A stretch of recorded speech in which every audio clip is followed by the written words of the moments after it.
प्रिय मित्रों, आज की छोटे से वीडियो में हम इन्वर्टर कौन सा खरीदना चाहिए, कौन सा सोलर इन्वर्टर बेस्ट है और कैसे उपभोक्ता अपने लिए एक सही इन्वर्टर का चूज़ कर सकता है, वो इस वीडियो में हम जानेंगे। तो वीडियो पर बने रहिए, चैनल को सब्सक्राइब कीजिए, वीडियो को लाइक कीजिए, इसको शेयर कीजिए। व्यूवर्स, आपको मैं ये जानकारी देना चाहूँगा कि मार्केटों में आप जब भी जाओगे और किसी दुकानदार के पास जाओगे, डीलर के पास जाओगे, तो आपको कई प्रकार का इन्वर्टर या सोलर सिस्टम या सोलर इन्वर्टर खरीद दे देगा। देखिए, लेकिन वो आदमी डीलर आपकी ज़रूरत को नहीं बता सकता। आपको क्या लोड चल रहा है वो आप जानते हो। इसीलिए मैं आज आपको कुछ ट्रिक बता रहा हूँ जिससे आप लोग एक बेस्ट सोलर इन्वर्टर या नॉर्मल इन्वर्टर का चयन कर सकते हैं। सबसे पहले बात आती है इन्वर्टर की। आपको क्या पता है, इन्वर्टर की भी हाई एफिशिएंसी होती है। आपको जान के आश्चर्य होगा कि अगर मान लो आप 1 किलोवाट का इन्वर्टर खरीदते हैं तो उसमें आप केवल 700 वाट तक का लोड चला सकते हैं। समझे? ये कितना बड़ा प्रॉब्लम की बात है। इसीलिए और उसमें भी एक चीज़ आता है पावर फैक्टर। अगर आपके इन्वर्टर का पावर फैक्टर 0.6 है, 0.7 है, 0.8 है, तो ये और उसकी वाट को कम कर देता है, अर्थात आप 600 वाट या 500 वाट तक के चला पाओगे। इसलिए जब भी इन्वर्टर खरीदने जाए उसका अच्छा से जांच करें और उसका पावर फैक्टर खुद कोशिश करिए कि 0.9 या 1 हो। 0.9 भी रहे तो ठीक है, उससे कम का पावर फैक्टर वाला इन्वर्टर ना ले। इन्वर्टर कोई भी हो, 24 वोल्ट का हो या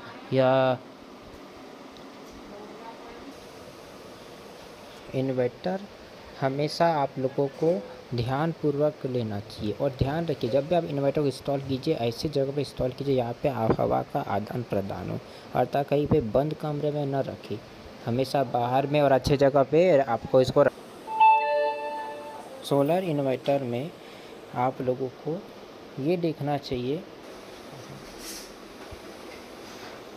अब सोलर इन्वर्टर में एक बात ये भी आती है कि आप सोलर इन्वर्टर में 2 टेक्नोलॉजी आती है, एक PWM और एक MPPT।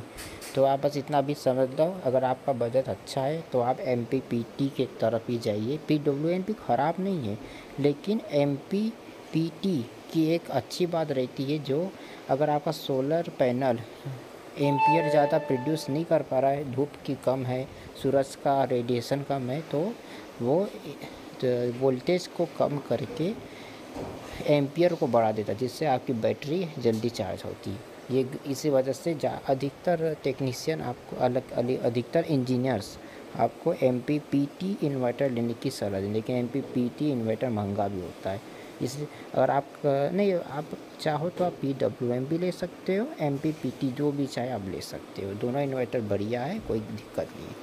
अब बात आती है अंदर से भी सोलर इन्वर्टर के बारे में जाना। देखिए, मैंने आपको जो ये सर्किट डायग्राम दिखा रहा हूँ, यह एक कॉमन सर्किट डायग्राम है, पर डिफरेंट कंपनियाँ और कुछ इम्प्रूवमेंट करती, कुछ ज़्यादा नए फीचर्स डालती, कुछ नए सर्किट जोड़ती है ना। तो उस सब का थोड़ा बहुत अलग रहता है, लेकिन पूरी इन्वर्टर का कॉन्सेप्ट ये कि या तो थायरिस्टर या मॉसफेट रहते हैं।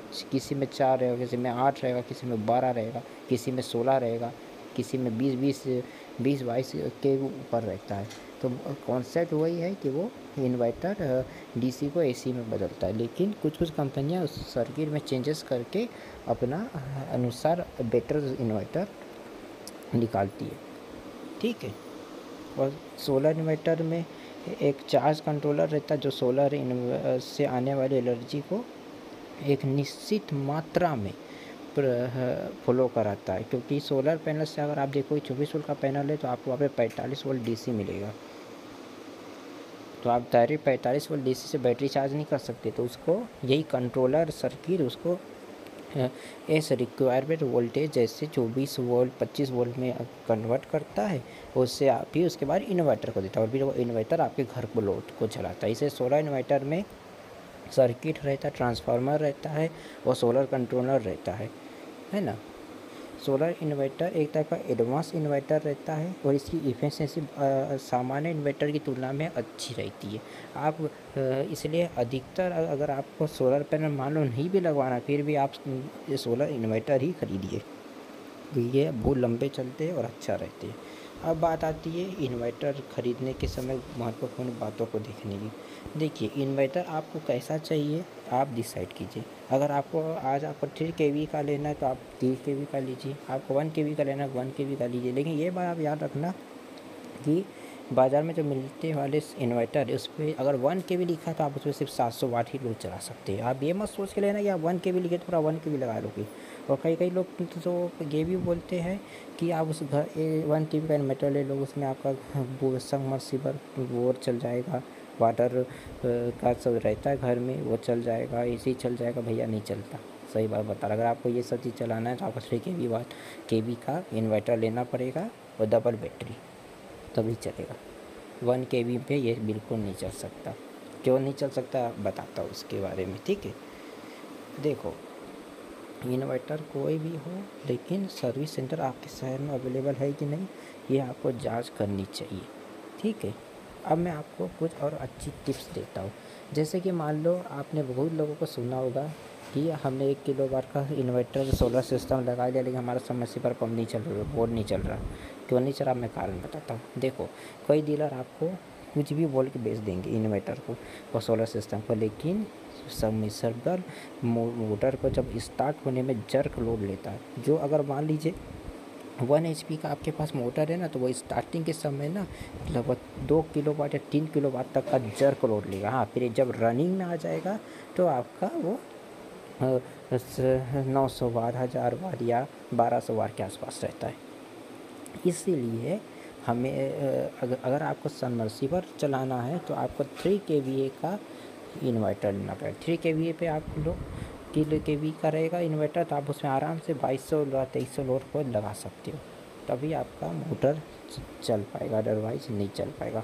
हाँ, एक बहुत अच्छा इन्वर्टर होता है जिसे हम कहते हैं high frequency transformer less inverter.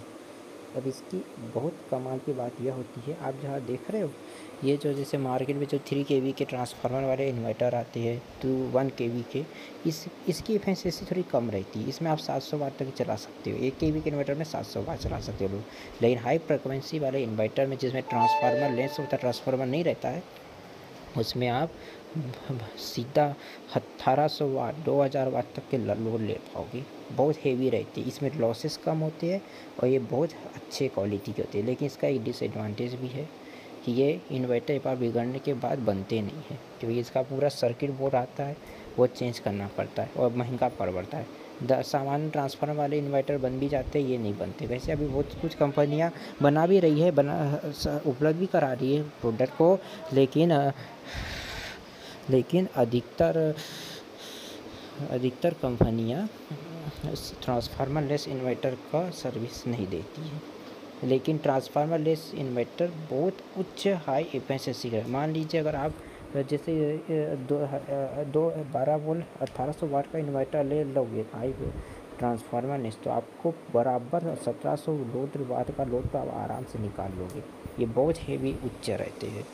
तो ये बस उम्मीद है आपको मेरी कुछ ये टिप्स आपको समझ में आई होगी कि आप अपने लिए कौन सा इन्वर्टर बेस्ट इन्वर्टर चुन सकते हैं।